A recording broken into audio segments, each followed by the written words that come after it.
Wagwan? I tried calling you, but I couldn't reach you. I just wanted to know if you were okay. If you were really, really okay, If you're happy. Are you happy? I wish we could have talked on the phone, man, so I could hear your opinion on this or your thoughts on this. If you're really okay. But hey, if you're not, you shouldn't be afraid of dark days. Call me. Hi. How are you, everybody? My name is MC Sharon, aka Decibel, aka Al Shabab. Most of you identify with me from the MC Sharon perspective. But for today, we are going to be talking about mental health with Ruby. And I've been requested to speak about some things that are very personal to me and very deep to me. And that's why I've been struggling with this particular podcast.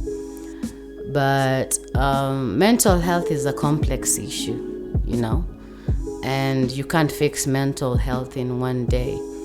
At least not everybody's mental health.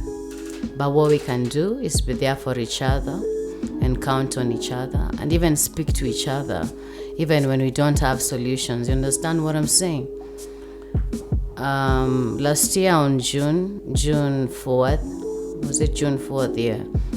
I was expecting triplets with 6 foot, and I lost them. I had a miscarriage, and instead of bringing us together, it drove us apart for a while, and then brought us together again for a while. And I was very upset. I went through a lot of emotions, I suffered deep inside of myself, and I did not know how to reconcile the events of what had happened. So, in accordance to what my mental health was like in that particular time, I used to spend a lot of my time drinking alcohol. I would drink to forget. I would drink to bury the pain, and maybe smoke some weed on the side, which is good though. But I would have to find ways to numb my pain. And numbing my pain worked for a bit until I realized that it could not work anymore. And I had to handle my emotions very differently. It's a thought process and a program that I cannot share direct right now. But all in all, I'm at a better place.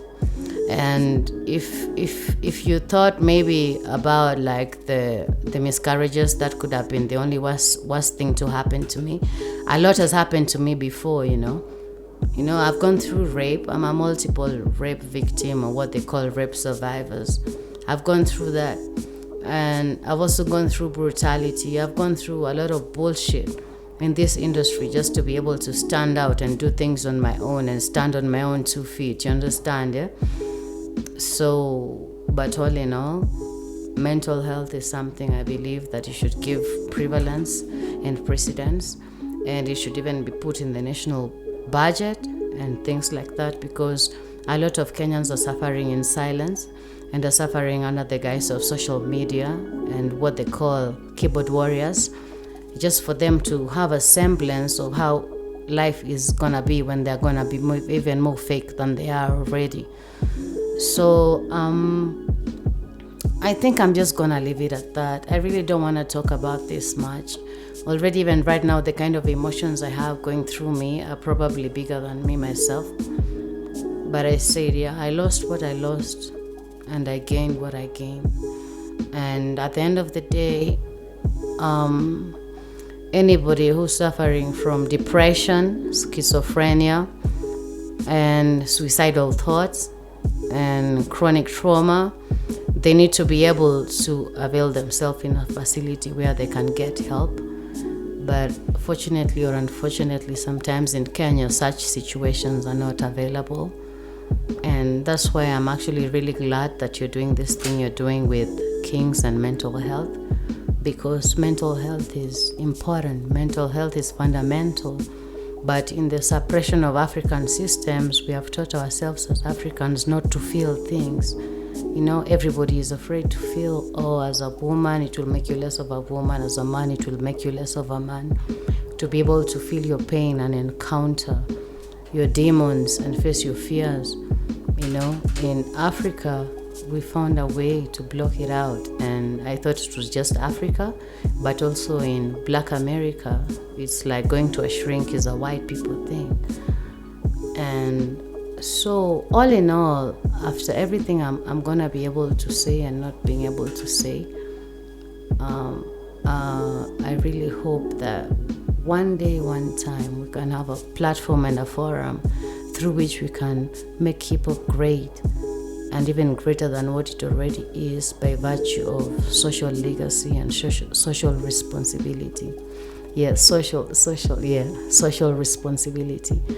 I really hope that we give way for a type of time where nobody has to compete for spaces which are already there. And for that reason, I'm gonna shut it down here. I really don't have much to say. And I'm working on the last will and testament. It's a project, it's an album. It's not that I'm going to kill myself or anything. But not that I've not tried it. Once you experience rape, brutality, you miscarry some of the babies you love and shit like that, such things can change your psyche. And they can make you more afraid of being who you're supposed to be. Alright, I think I'm gonna stop there. Thanks. It's the messenger. Talk about dark days. Nimeamka na hangover na dunga dark shades, trying to hide my black face, I must say. Nimetoka kukimbizana kwa hii rat race. We in the last days, not talking about revelation but a revolution, a solution to mental